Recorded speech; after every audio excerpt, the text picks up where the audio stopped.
This is my journey. Inspired one story at a time, a library of leaders was created. It began as a journey to learn. As time went on, it began to grow. All it needed was a platform, and this podcast was created to listen, to inspire, to share. I am a storyteller, and this is my journey.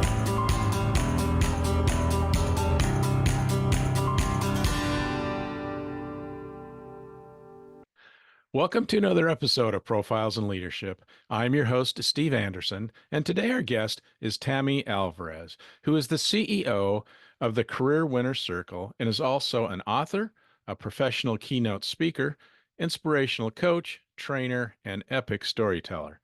As an award-winning entrepreneur and former corporate executive, Tammy believes leaders who inspire courage are at the heart of every successful business. Her spirited break all the rules, approach blends decades of C-suite experience with a pragmatic, results-based coaching style that helps business professionals create a big impact and love every Monday again. Her recent book, Escaping the Career Trap, Transform Your Apathy into Ambition and Never Hate Mondays Again, is a self-leadership blueprint for high achievers who want to experience true career fulfillment. During her 20-year corporate career, Tammy became renowned as a business transformation and turnaround expert on Wall Street. Her roles included managing director at AIG, first senior vice president at Bank Lemu. Did I say that right? USA? Lumi. Yeah, that's Lumi, okay. Lumi, Yeah. okay. Chief operating officer at Genesis 10 and senior vice president at Bank of America. Tammy and her partner Steve have adopted an expat lifestyle and enjoy traveling to far-flung places around the globe to hike and scuba dive. They currently reside in Mexico City. So, Tammy, welcome to the program. It's really great to have you on today. Thanks, Steve. I'm looking forward to our conversation today. So let's just kind of start with some context here. I brought up some of it in the bio, obviously, but kind of where'd you grow up and how'd you get into this corporate world, and how did you land in the finance part of that? Yeah, I think with all the best stories, usually by accident, right? So did you find it or did it find you? Yeah. So I grew up in northern New Jersey in a very, very small town. There were more dairy cows than people and didn't have a lot of money, right? So it was just a very, very basic and meager beginnings. My entire career was really fueled by one epic moment in my teenage years. And that was when my parents split up. Was no big deal. Everyone's doing it at the time. It was all the rage. But shortly after that, my mother, my sister, and I were homeless. Oh my gosh. And seeing how much my mom struggled, I was 15 at the time, and what she had to go through just gave me this level of fear-based ambition that fueled much of my early career. Yeah. Just because I didn't want to have history repeat itself again. So I didn't go to college. I didn't go to college. At the end of high school, I had a bad attitude, bad grades, and no money. And so I started my career in the temporary services industry for manpower. And Wow. I was placing light industrial people in warehouses and all that kind of fun stuff. 18 years old, had no idea what I was doing. But the franchise owner that I was working for had multiple offices, and he saw something in me that I didn't. And hindsight being what it is, it's like he just kept putting me in situations that I had to figure out, whether it was a new business unit or opening a new office or trying a new service offering. And I just bit onto that like crazy and really developed my ability to fail successfully at a pretty young age in my career. Yeah. And That's so, amazing. yeah, it was an interesting start, not an untraditional start. I didn't get my degree until I was 40, as it turns out. Yeah, that's what I understand. 40 years old and you got your MBA, right? No, just my undergrad. Your I just undergrad. check in a Okay. box. Yeah. The reason I did that is it had never been a gating factor for me. Um, Yeah. I was always recruited in by somebody who knew who I was and what I could do. And HR would usually bristle and be like, oh, we can't do this. And exceptions were always made.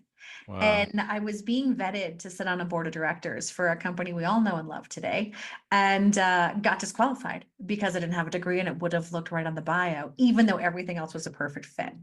So that's when I Yeah. decided, okay, this is actually starting to, it's going to hurt me at some point. So I went and got my undergrad. That's amazing. I think it's a great leadership story too, in the sense that that leader did see something in you and did mentor you and put you in situations where you could learn and grow and fail and all those things you discussed, which what an impact. It was profound, and you Yeah. don't know it at the time. And here I am in my early 20s, all my peers are in their 40s, and I'm like, let's go take this hill because I didn't know any better. And, Yeah. learning how to collaborate and get people to go with you and to get excited about things that they should generally be terrified to do was a skill that I think most leaders lack today, unfortunately, is that inspirational, you know, okay, we're all afraid to do this, but let's do this together and we have each other's back and that kind of thing. And that was something that I developed pretty early. That's amazing. Now, I also read that so you had this amazing career, yet you had throughout that career you had 13 promotions, two firings, one job elimination, and then you even had a promotion that actually doubled your salary, which is unusual. So you've seen a lot of action in your career. I have, and I think that doubling the salary thing, I was in a unique position, which we use this a lot now to help our, coach our clients on both sides, right, on the individual and within the business side. And I was the COO for a division, and so I had access to all the comp numbers. And I was starting to look at them like, are you kidding me? Like Oh I would no. just see who got paid and how much they got paid and what they would do and their value, and not just me, but like the team as a whole. And I was like, there's something really broken here. And how does this work? And so I was leaving, the organization I was with for a new opportunity. And I'm so glad we did this over the phone because I'm pretty sure I could not have done this with a straight face. So I'm Okay. in my car driving back from one of my daughter's horse shows over the weekend, and we're starting to talk comp. And so he's like, what are you looking for? And I threw out a number that was double what I was making total comp as my base. And he's like, okay, no problem. I was like, crap, I left money on the table. I know. Geez, I should have said I was triple. like, way too easy, Uh, right? uh, But I think having that knowledge of really how the game is played, that it is not a fair and equitable distribution of compensation. You get what you negotiate and the value that you deliver to the organization in quantifiable terms, really helped me have that courage. And, because I'm a, poor country girl from New Jersey, right? So I was happy not to be a data entry operator. I was like, that was my career aspiration for a while. yeah. And so anything I did was always better than I expected. But then realizing it's like, oh, hang on a second, there's more here. And for Yeah. men, women, and organizations, there's some resetting that needs to happen. Yeah, for sure. I'm Uh, just going to put this up for those that are watching this on the video. This is your book, Escaping the Career Trap. And with such an amazing story, and now you're in corporate America with these high-level executive jobs, you would think that, oh my gosh, you got the world by the tail. Yet you talk about a mid-career funk that you had. It just wasn't floating your boat. So tell us what happened and when did that occur to you? When did you decide that something's not right? Yeah, there's several times in my career where something wasn't right. And that's when you make those big moves, right? But the last one, I didn't realize that I had really gotten what I call a disease that I didn't know was terminal at the time. And I developed a case of I don't give a shititis. And I Okay. just could not bring myself to care about anything anymore. I'm like, this is just all the same crap, different shade of lipstick. And so I remember that moment as clear as day. We had missed earnings again. So we were sitting in the boardroom waiting for our boss to walk in the door after the analyst call, and the analyst call was brutal. And it should have been, I mean, you think you replay the tape from the quarter before, and we should have gotten our clocks cleaned. And usually, like at the end of every quarter, we would do this because we missed earnings a lot. And it would this game of like hot potato would happen. It's like, oh, it's not sales, it's delivery, and the interest rates are too low, and all of these reasons. And we'd all kind of, toss the ball to our peers, and then we go out for beers afterwards. I mean, that's just what we did. And I remember this conversation happening, and my boss was really hot this time. And I just felt like I was kind of floating over the table in this out of body experience where I was seeing what was happening, but I just didn't care. And about 6 months later, after that, I pulled the plug. I cashed out of Wall Street and I moved to a tropical island off the coast of Belize in Central America and Wow. started this company. And that was about 7 years ago. Yeah, that's in the book you talk about that that meeting that you just talked about, and it turned into a real blame game, right? Like Oh, no one owned their own behavior, no one accepted the responsibility. It was all someone else's fault, which is never a good thing, right? well, because you don't want to say the truth, which is it's like it's the executive team's fault for overcommitting to the straight. Yeah, yeah. And It's I like all those other things, right? And so, and I loved that stuff. I love the politics, the intrigue. My team and I were known as transformation experts. So whenever there was that, proverbial burning building and everyone was running out, my team and I were running in. And being able to lead people through major moments of uncertainty and transformation was really where I found my joy in all things, despite the frustration and all that stuff.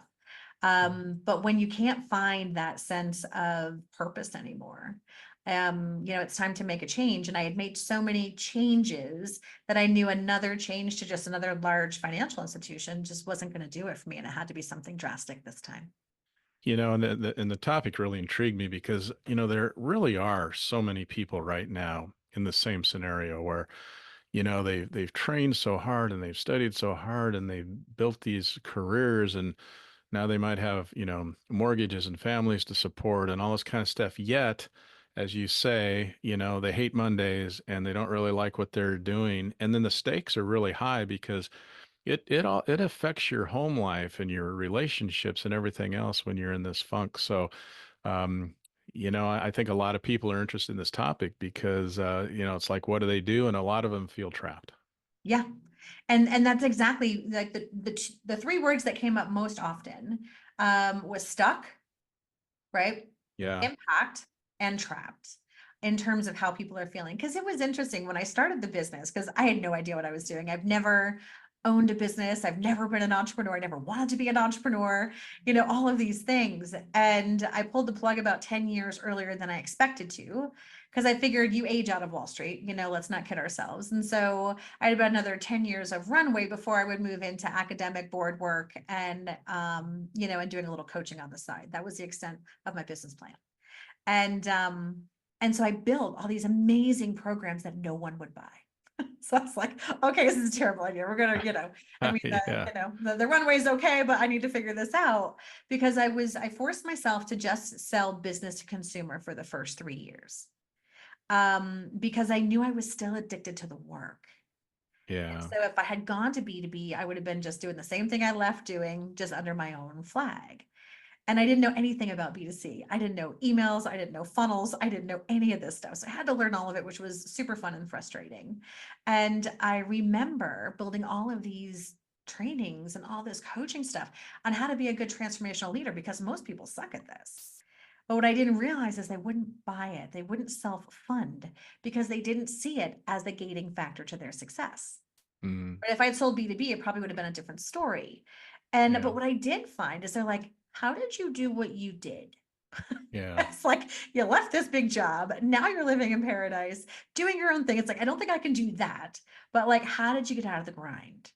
Yeah. And that's kind of how the business started. And that's, because it really found me in just my life and what I did. Well, so let me not challenge you, but let's look at your specific story. Yeah. And in reading through the book, the story, I did think, okay, now you've worked on Wall Street, so you've made some good money. Yep. Your daughter's off to college now. I think you were single at the time, and so to take a risk and do that might be, I mean, it's a big deal. I'm not trying to minimize it. It's just that, it may be easier for you at that point in your life to make that move than other people feel they have. Oh, 100%, Yeah. right? And not everyone wants to live on a tropical island, right? I mean, it sounds Yeah. nice, but then you're there for a month and you're like, okay, I'm bored out of my ever-loving mind. What do I do? And Yeah. not everyone wants to be an entrepreneur, and so, it was absolutely a timing thing for me in terms of the frustration and the opportunities aligned. Yeah. But I've made a lot of changes and I've helped a lot of people do that too. And so you don't have to move to a tropical island to live a more fulfilled life through a career that means something to you. You don't even have to be a business owner. And so I've got a lot of people that are redefining what success looks like. Because Yeah. here's the frustrating thing, right, Steve? It's like you mentioned before. I've got all of these um lifestyle commitments, whether it's family, kid, spouses, houses, kids in college, tools, toys, all the things. So I Right. can't sell everything and live in a year. It's not an option. So what do I do? How do I maintain the life I want and do something that's not just completely soul crushing? Yeah. And so I think being able to redefine what that looks like and finding your individual path is really what it's all about. And really where one of the, especially for strong leaders, one of the biggest opportunities is when you make that shift from getting paid for what you do to getting paid for what you know. Yeah. And that's Yeah. a major elevating factor where you can play bigger, have that impact, and actually make more money, right? Than you're making if Yeah. you're highly compensated. Yeah. No, that is a really interesting piece because we kind of grow up in a task-oriented, check off the box world.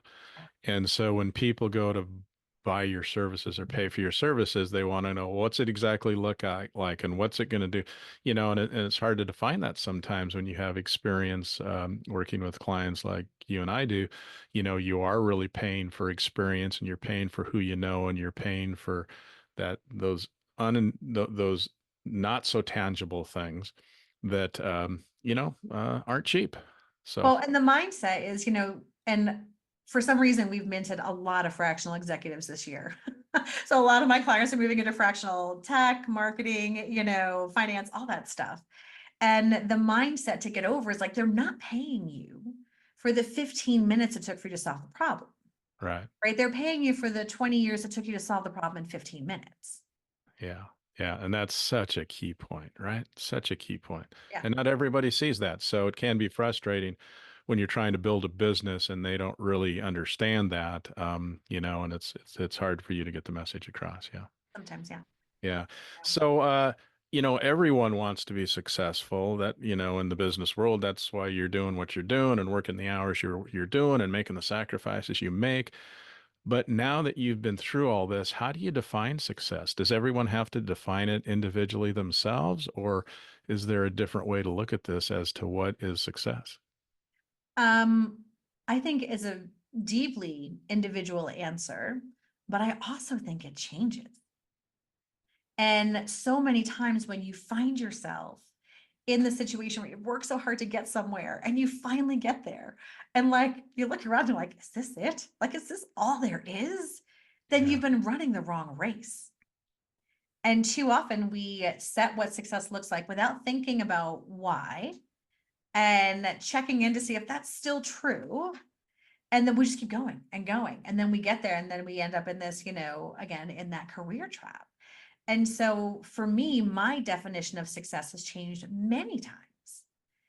When I first started my early career, my success was not to be homeless. I'm like, this is a good thing, right? So let's try and Yeah. put myself at least in somewhat of a financial, stable situation.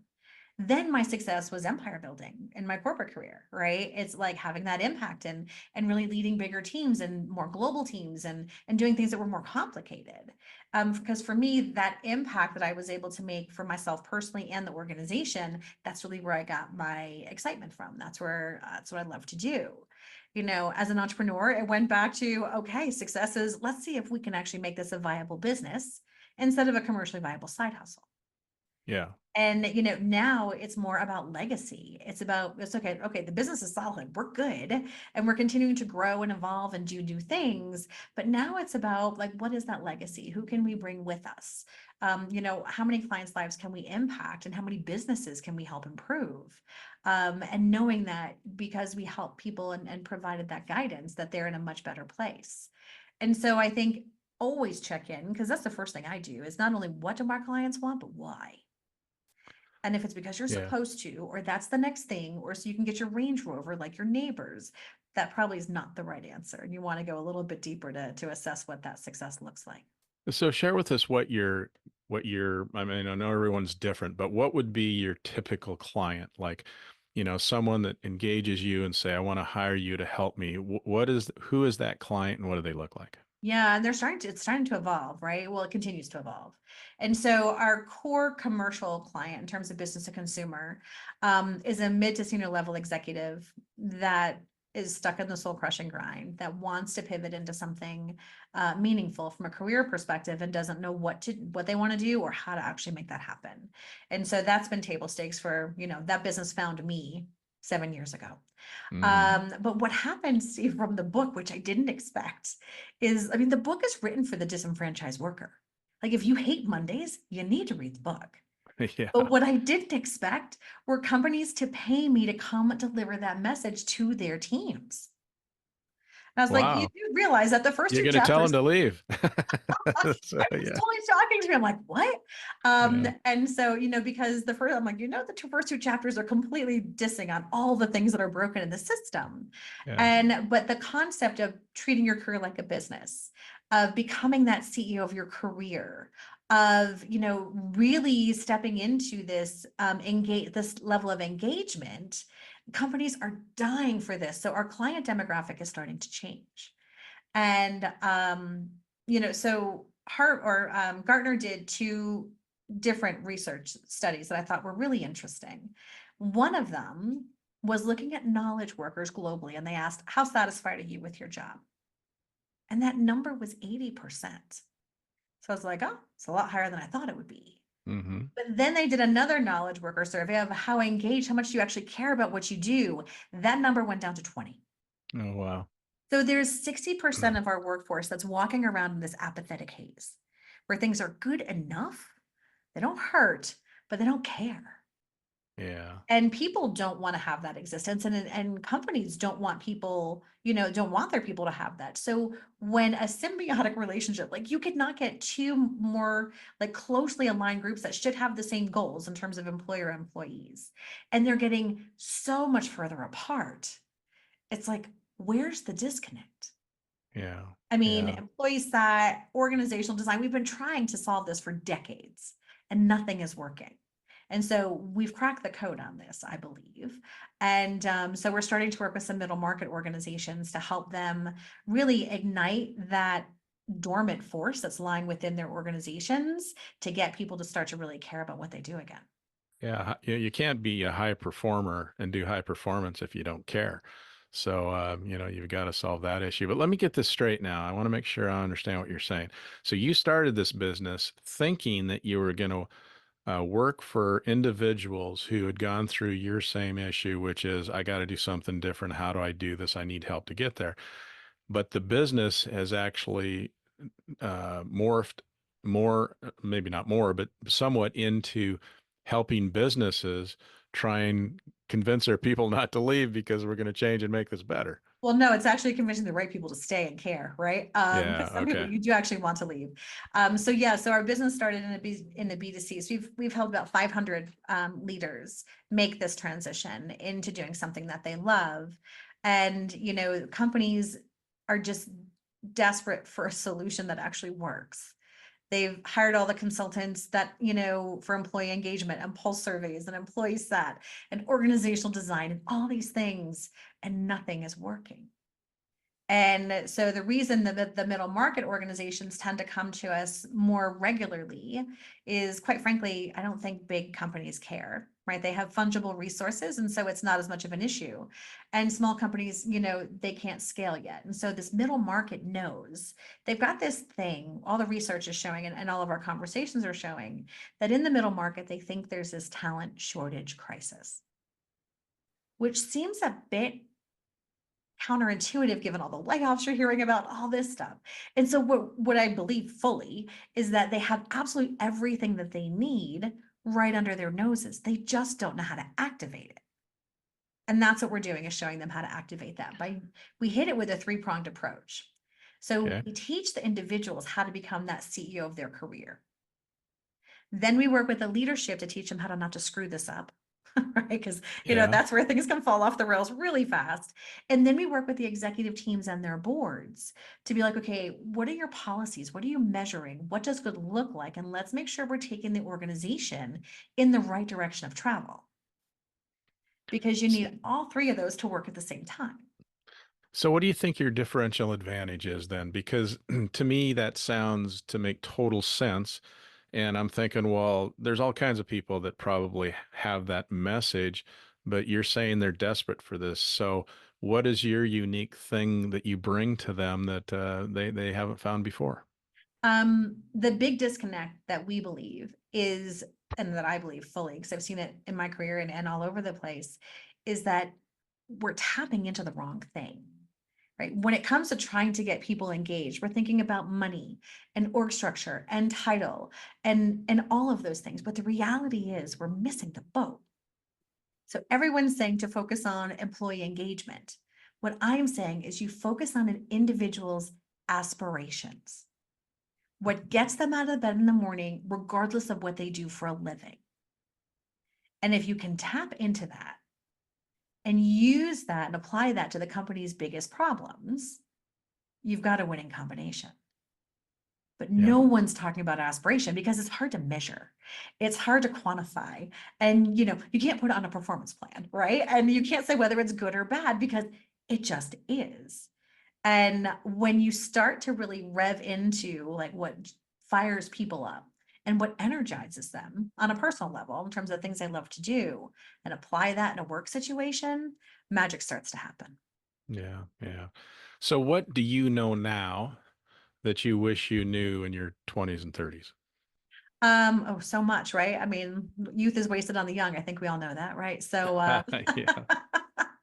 but I think one of the biggest things I wish I had known then is I wish I had had the gift of perspective, right? When you're in this corporate world and when you're leading teams and the stakes feel really high, it's really common to put yourself into this life or death situation where everything is urgent, everything is now, everything has to happen. And the reality is, unless you're curing cancer or saving lives, it's not. It can Mhm. wait. And so, being able to kind of see the forest through the trees a little bit and know what really is urgent and what can actually wait, I think would have done a lot to help me be more purposeful in how I showed up as a leader and also, a little bit more work-life harmony, right? Instead of all one-sided. Yeah. It's I think finding a new position or job or whatever you want to call it today is so different. Mm. I just interviewed a guest recently who said 80% of the higher level jobs that we all want are either filled by internal hire or promotions or from a referral from a trusted friend or person they know in the business world. So if that's true, if you come to this conclusion that I'm stuck and I'm on this, as you call it, the struggle bus, which I love, how do you, I mean, you can quit and start your own company like you did, or how do you find another job in another company that's going to fulfill what you're missing? One of the big things we talk about is treating your career like a business. And you become the CEO of You Incorporated. And when you do that, you know that without a sales team, your company's dead. And without innovative products and services that everybody needs that are in high demand, you're going to have a hard time at keeping your market share and gaining market share. As a business, we know this. We do this instinctively every day. And so when you start to take some of those skills and translate it into your career, then it starts to make sense. So we don't talk about your network, we talk about your power base. And your power base is a subset of your network. And these are people who not only can, but will make things happen for you when you're not in the room, both internally within your organization and externally within your industry. And so we never have time to network. We meet people and we get rid of them or we lose touch. We do all these things. But the reality is, if you have that strong power base, you should only be one phone call away from everything that you need. And it's not just job hunting, Steve. We've got, one of my clients, Christina, great story. She wanted to be managing director. She was going to be up for managing director at a major financial institution in 2 years. Competition was tight. She knew it was a long shot, but she was smart. She's like, I got 2 years before I'm being put up. I got some time to do something. And so we talked about who she knew. And we went back and looked at all the people that she had worked with over the past 20 years that she had just forgotten about. And about 10 of them had moved into incredibly influential roles within various financial services areas. And she's like, oh, I haven't talked to them in forever. And they're so high now. Like, I could never do that. I'm like, were you guys in battle together? It's like, yes. I'm like, you can Yeah. absolutely do this. And so she reached out to 10 of them, explaining that she was up for managing director in 2 years. She wanted to get some innovative perspectives on this particular area of her expertise, and that she just wanted to have a conversation. And out of those 10 people who are very, very high level and very Mhm. busy, 8 of them responded. And after her initial conversation, 6 of them loaned them members of their team to help her. And she brought back an amazing business case into her organization saying, I think we need to do this to anticipate market conditions. And not only did that project get approved and funded, she was chosen to lead it. Yeah. And she was able to bring it over the finish line in time to get that managing director title. So CEOs are lonely because there's no one else to collaborate with and say, I don't have the answer. And so when you put yourself in that CEO spot and you make sure that you've got that power base, now you're able to make those adjustments and you're able to make those moves both to grow internally as well as to make that move. And so reigniting that is much easier than you think, even though people are like dreading the concept of networking. Yeah. But the other thing is when you're able to find an opportunity where you're in high demand and in short supply, that changes everything. I mean, you're absolutely right. Anybody with more than 10 years of experience is not going to, find their job through a job board. Not going to happen. I mean, blind Yeah. squirrel finds a nut, but it's a terrible strategy. So So those are I some ideas. get rekindling the relationships of people you know in power positions. I get that. Do you advise them to ask them for sponsorship, so to speak, or to help them, or is it just rekindling that relationship and they see who you are and how great you are, and then it's front of mind for them? Typically, it's very difficult at this level to kind of have your will work for food sign out, right? Like you don't want to ask for that kind of help, especially if Yeah. you haven't talked to people in a long time. And Yeah. so I found that most interesting conversations are rekindled by trying to solve a business problem, and looking for some advice and some perspective. So one of my clients is a fractional CEO, and he's been with an organization for 8 years. They're ready to sell it. He's ready for his next thing. And, but what he's doing is he's having conversations in terms of, how is AI disrupting or enhancing manufacturing and, shortening the development cycle in R&D, and how's it impacting supply chain and how's it impacting distribution and pricing. And so he's having these conversations as he's, kind of still within the organization and tailing off. And those conversations are sparking oh yeah, we're selling it, the deal should be done and I'm looking for a new thing. So it's not, oh, hey, I need a job, will you help me? Because that's not a great idea. Doesn't feel Yeah. good and it makes everyone feel awkward. But as a leader, there's so much change happening on our landscape right now that you can have these great conversations, share some of your ideas and what you guys are doing, get some back, and as a natural part of the conversation, talk about the fact that you may be looking for something new. Yeah. And in your work with these mid-sized companies, how important is it for them to have a leadership development program for the people that work in the company? Massive. Yeah. Right? Leaders are made, not born, we can have that argument all the time, right? But I think the leaders, they're like Gumby, to date myself, right? It's like, they're trying to serve their people and meet the unreasonable expectations of the executive team, and they're left holding the bag. Yeah. And then we wonder why there's such burnout, and there's toxic work environments, there's all these other things that are so easily corrected. And I think one of the things that we've lost sight of, um, a lot in the US, to some degree in other parts of the world, is we've taken the humanity out of the workplace. And I think we've let lawyers and we've let HR just run roughshod over everything in terms of a risk avoidance level that is no longer tenable. I think that's a big reason why a lot of these things are not working well.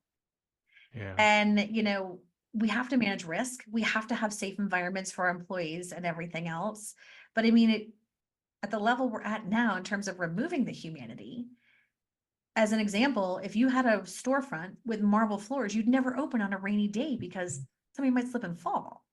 Yeah. And so we've got to bring that balance back. And I think a big part of it is level setting, risk and being smart about it and giving leaders the right tools to be able to adapt, because leadership is hard. Leadership today is almost impossible with all of the changing dynamics with AI and, with all the remote work and call back to work and quiet quitting and quiet firing and no one's saying anything out loud. I mean, navigating today's environment is really challenging. And without support, what can you expect? Yeah, and I think that my experience has been too with even, small companies is that two things. One is they look at the investment and, they pause because like, oh my gosh, how can we do that? And then the second thing is the overwhelm of it. Like, I just can't get my head around how do we get there, whatever. And what I try and tell them, although it's a real effort and trust, is that, if you start moving forward, taking one step at a time, in 2 years, you're going to look back and say, oh my gosh, this is amazing. You can't visualize it right now, but it's going to be there. And so to get them to kind of take that step and pull the trigger, so to speak, to get it going is sometimes the toughest part. Agreed. I equate it to like having kids, right? There's never the right time and there's never enough money. Yeah, exactly. That's a good point. Right? Good point. Yeah. And most of the time you're happy about your decision, sometimes you're not. But I also think our leaders know what they need. And instead of assuming and being like, okay, as a company, we're going to do this big leadership development thing, it's like a simple question of it's like, what would make you more effective? Where do you Yeah. think you need some backup? And then work with them. I've always found, when I've led teams, um, everyone is so unique and trying to figure out the secret sauce and what's going to make them. And I think having super clear goals in terms of here's where we're all headed. So let's get locked on that and let's have that excitement about it. But then, okay, what's your barrier to success? And everyone's going to have a different answer. And so being able Mhm. to do something in a persistent but not like super intense way, to continue to build those skills, is going to be really, really important. It's real important today. It's only going to get, more so as we move forward. And do you think that the younger generations, what millennial Z, whatever they're called these days, do you think they're better at this than the baby boomers and the other generations are at deciding that something needs to be different and I'm willing to try something different, or, are they better at it or do they get stuck in their mid-career too? From what I see, they're better at setting personal boundaries, right, than boomers and Gen Xers. But they're just as lost as everyone else, right? I Yeah. think, especially for the Gen Zers, COVID really hit them at a time where you're starting to build your career and figure things out. And so I think that disruption, really left a lot of people a little bit confused and shell shocked, right? And trying to figure out what's next. Yeah. This is the first time we've had 5 generations in the workforce. Wow. And so Interesting. there's some really interesting things like, I was reading an article that PwC is doing some interesting pilots on reverse mentoring, right? So your Gen Zers are training the Gen Xers like on things like AI and social. Yeah. And because every generation, I think, brings a natural skill set just based on how we grew up and what we know. So, what if instead of trying to make everybody the same, we just recognize those skills on a general and individual basis for what they are and started to use those to the company's advantage? Yeah, absolutely. And I that mean, requires yeah. us to stop a minute and think. Well, you talk a lot in the book, which is, really resonated with me because I'm a huge believer in this too, is mindset. Yeah. So if you have a mindset of that, I can learn so much from this younger generation if I'm just willing to listen and give them reins to do that and whatever, that's a different mindset than thinking, oh, they're too idealistic and they don't know what the real world's all about, right? Well, and the reality is they're your customers. Yeah. Right. And so you need to figure this out. I mean, yeah, we've got the internal dynamics that are going on, but if you can really figure out how to serve all 5 generations internally, then you've got the right people to figure out how to serve all 5 generations externally. Yeah, And that's a win for everybody. for sure. So let's go back to your personal story again, because I think it's very compelling. So I'm interested in, where did you get the courage to do what you did, where throw it all behind and just basically go for something so new and unknown? Was it because that, in your younger life that you seen what the bottom is, so to speak, being homeless and whatever, I'm just intrigued that you would have the courage to just take that step. Um, for me at the end of my career, I knew I had hit a wall. I had stopped growing, I had stopped learning. Everything just seemed to be like a different shade of lipstick on the same problem. It's like I've seen this a million times, right? And if I'm not growing and feeling challenged, I'm like a, 5-year-old with a sugar high, right? So I'm just like, I can't not find a challenge somewhere. And I just had run out of options. I ran out of the things that I still felt I needed or wanted to do.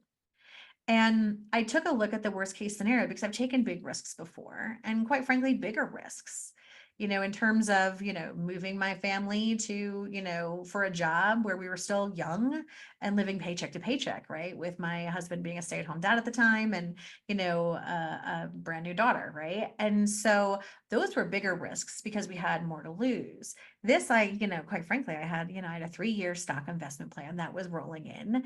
And I calculated, I'm like, okay, what if everything went absolutely terribly wrong? And like everything, like my relationship with my boyfriend at the time, who, we moved in together, and the island and the tropical life was terrible, the business failed, like absolutely everything fell apart. What's worst case scenario? And when I played that out, um, the worst case scenario was having to move back to the States and sleep on my mom's couch for a few months until I figured myself out. I'm like, I like my mom. It'd be embarrassing, but I could do it. And, Yeah. and so being able to take that risk to me was the energy. It was the adrenaline rush I had missed for years. But it was Hmm. interesting, Steve, because I got a mixed reaction when I did this. I'm sure. Most people asked me, why are you giving up? Hmm. Which I thought was really interesting because I'm like, you don't realize this is the most terrifying thing I've ever done in my adult life, right? Like this is absolutely terrifying. But so many people looked at it like you're where you want to be, you made it, and like, why are you giving up? And and so that was hard for me. Unfortunately, my partner Steve has been a business owner. He's had his own business for 20 years, 25 years. And so he was very good at helping me off the ledge. That new entrepreneur thing where if a client bought from you, you were unstoppable. And when a client didn't, then it's like, oh, you're never going to be able to have another customer again. And kind of going through those growing pains, which were incredibly painful, but worth every minute, right? Because everything was growth. And I think I've developed this concept, right, of having that experimental mindset. And I think we do not have a very good relationship with failure. Most people look at success and failure as opposite. Yeah. But the reality is success isn't linear, right? And you cannot succeed without having failed. So if you're avoiding failure, you're preventing success. And Yeah. by taking that experimental mindset and saying, nothing is a complete success, nothing is a complete failure. Let's try. And let's keep the stuff that worked. Let's get rid of the things that didn't and try again. That's in my DNA after decades of failing. Yeah. Right? Well, and So and that's you kind of said how it so you said it so well, because it touches on those things we hear about all the time, but you put it in a real life context, which is, if we learn more from our failures than our successes, then don't be afraid to fail. That one we've heard a lot. And if you're always comfortable, you're not going anywhere, yeah. So those are things we hear, but maybe don't translate exactly in our own life, but you just did in your life. I'd also like to say that, in the book, you talk a lot about, again, I go back to the mindset thing, where you talk about the power of optimism, and you have to be an optimist. You can't be a doomsayer all the time, and the sky is falling and everything's going to crash. It's hard to maneuver through our world with that kind of a mindset. And what I recommend is I call it becoming a short-term pessimist so you can become a long-term optimist. And for our leaders that are listening today, you guys all know who I'm talking about. Think about the people who, as soon as you've got a new idea, They're the first one to tell you how many things could go wrong. Right. Right. Those people used to drive me nuts. Yes, they Right. do. Like, how can you not get excited about this? Right. And all these things. But what you want to do when you're trying something new and kind of heading into uncharted territory is you want to get these people in your circle. And you're like, all right, here's my idea. Go. Tell me everything that could go wrong because now you've got a bulletproof risk mitigation plan. You know, all the things that can go bump in the night. You've either figured out a way to prevent it, detect it, or fix it when it happens. And so, whether it's personal, career, business, whatever, this works for everyone. And now your chances of actually having this unmitigated disaster are significantly limited. But because you've gone through okay, let's get all let's look under the bed. Are they dust bunnies or are they monsters? Yeah. And let's plan for it. Now you can go back to being that long-term optimist again because you know you've got your bases covered. Yeah, that's really good advice. In the book, at the end of each chapter, I like how you had that you call it brain candy, which is to kind of, you're going to assess, look at the baseline, and then conquer the things that were brought up in the chapter, which again makes it practical because I think a lot of these concepts and ideas we can all agree on, but it's sometimes hard for people to put those in everyday practices. It is. And I think baby steps. Because when you think about, okay, I've got this really successful career that everyone's jealous about, and I hate it. And I'm Yeah, miserable. And it's impacting my personal life, my professional life, my sense of value, all these things. I don't know what to do. And you yeah, eat the elephant one bite at a time. But if you don't take action, then nothing will change. And so the idea with the book is like this should be a hard copy that's dog-eared, highlighted, notes in it, and really starting to do those small things. And over time, you're going to make that big difference, right? When the timing yeah, is right and when you're ready to do that. Because other than that, it's just an interesting read with some good stories in it. yeah. I also liked your term third rail projects, having uh, rode the L train in Chicago every day to school when I was in school. It brought back some memories, but you talk about, that the victory comes from finding opportunities and problems. So, it's just, again, it's a mindset thing. It's how you look at it compared to looking at roadblocks. Yeah, and I've found that by taking on these third rail projects, those have been the moments where my career has taken its biggest advances.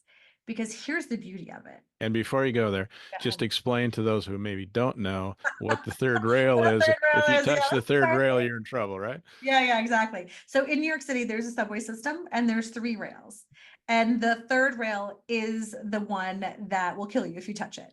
And Yeah, so that's why we call it a third rail project, because it's one of those things that is big and enterprise-wide and scary.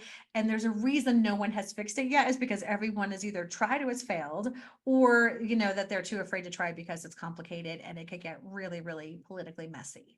Um, and but when you find these, because I think a lot of people they focus on what I call doormat projects. And these are projects that need to get done, but no one cares about them. And so you do all these things, and then you're busy, but you're not the one who's getting promoted. You're not the one whose ideas are being brought to the table. You're just cleaning up the mess that no one else wants to clean up. But these third rail projects are different because if you were to fix this thing, then it directly connects to the things that are most important to the organization. And they can be counted because it's politically messy. Let's not kid ourselves, right? And so, yeah, yeah, but if you can count the results, then you can make a big difference. And I found that when everyone else is hiding under their desks, trying, hoping not to get fired, this is the best time to surge. And it's the best time to use a collaborative leadership style, because that's the thing. When I saw a big problem as an opportunity, I'm like, oh, we should really fix this. It was usually not just it was never just my group. It was most of the time like 5 or 6 different departments that were struggling. And that's why it got messy, because no one was actually the leader. But if you're the one saying, I'm happy to champion this, but I need everyone's input for the solution, I'll take the bullet if it doesn't work. And I'll give you guys the credit if it does. Then you're going to have people lining up to start to solve that, because this problem hurts them too. yeah, And it's an advanced move for sure. But one of my favorite parts about doing these big transformation projects that the company desperately needs is it always involves a reorg. It just does. Yeah. Getting rid of your box is the best way to get promoted. So when you org Yeah. yourself out of a job and you're seen as this great collaborative leader who's able to move and solve the things, then your opportunities personally improve. But the other thing too is that no one expects you to succeed. So Yeah. like even if you just get like 60% of the way there, you're a hero. Because no one, everyone else has failed and not moving the ball forward. So yeah, those third rail projects were always my favorite and the scariest. Yeah. My favorite things to take on. Mm. And as a leader, you talk too about how, spend your time making your stars superstars, mentoring them, doing things to help them. Don't waste your time on people that, as you said, don't care or whatever. And then I like the statement you said that paving the way for others is the ultimate rush. It really isn't it though? Like Yeah. about once or twice a year, I'll get this random text from someone I haven't heard from in decades. And, I keep my same phone number for this very reason. I've had it since cell phones were invented, I think. And it's just something happened today and I showed up differently because of the time we spent together. And it's been like 10, 15 years. And it's like those moments there, you can't put a price on those. No. Yeah. And really helping, you know, lead by example, but also give them the skills. One of the things that I always prided myself on was, really on demand feedback in terms of that was awesome, do more of that, like right away. Or, you got your butt kicked here. So let's Yeah. try and find a different way. How would you would have done that now that you know what you know? Because if you don't give them feedback immediately, it dissipates. And those skill building moments are just, you can't buy them, right? A one-on-one's not going to do it. So those are the kind of things from a leadership perspective we should be asking for from everyone and we should be giving. I mean, I would always surround myself with people who would tell me that my baby's ugly. I needed it, right? Because I get so excited. I'm like, oh, this is such a great idea, and let's do this. And someone would have to be like, hang on a second. I'm like, that's actually not going to work. Yeah. Because the more you can surround yourself with people like that, then the better off you're going to be as a leader. Yeah, and having that open mind is, is a real good leadership trait. So, tell us the story about the rock and the tree. That you went through and how, you had to have a real open mind to see the Yeah, impact of that. So, can you yeah. share that with us? This was way out of left field for me, right? And so we were new to Mexico City, and the beautiful thing about Mexico City is within about an hour drive, you are in volcano territory and beautiful mountains and streams and just all kinds of stuff. So we went on this really epic hike. And we were learning all about the flora, the fauna, the history, the Aztec culture, all these things. And I was having a great time because I love hiking and this is all good. And then he starts talking about the Aztec god of water. And I'm like, okay, it's still history. I'm still like, okay, still so interested. And then we're standing by this stream. And he's like, okay, now what we're going to do is we're going to pick up the rock. You're going to hold the rock and take the thing that you're worried about most and put all of your energy into that rock. And then you're going to throw it in the water. You're going to say these words, and the Aztec god of water will take care of it. Now I'm like, okay, this is so not my jam. And so I was like, but everyone else is doing it. So I was like, okay. And at the time, I was worried about money. Our pipeline was a little slower than I wanted. And I was really worried about the business finances because we had just moved to Mexico City because I took my eye off the ball a little bit in terms of Rev Gen. And so I was like, okay, I'll do this. I'm like, this is so weird. And so, but I did it. And then I'm like, okay, that was fine. Like it was fine. But then we take a few other steps and there's these beautiful giant trees. Like it would take 3 people to put their arms around. And then he encourages us to hug this tree because trees are strong and they're resilient and they're healing and put all of those words into the tree. And now I'm looking for a video camera because I'm like, all right, I'm getting punked here somewhere, right? This is so I'm like, but everyone else is doing it. So I needed to blend in. So I did that, you know, and then, just had a little giggle, with Steve, my partner, about the whole thing because he and I are about the same on the same wavelength with that stuff. And sure enough, within the next week, I had like several new deals come in that I hadn't seen coming. And I was like, do I really think that the God of water and the tree like created money for me? No, I don't.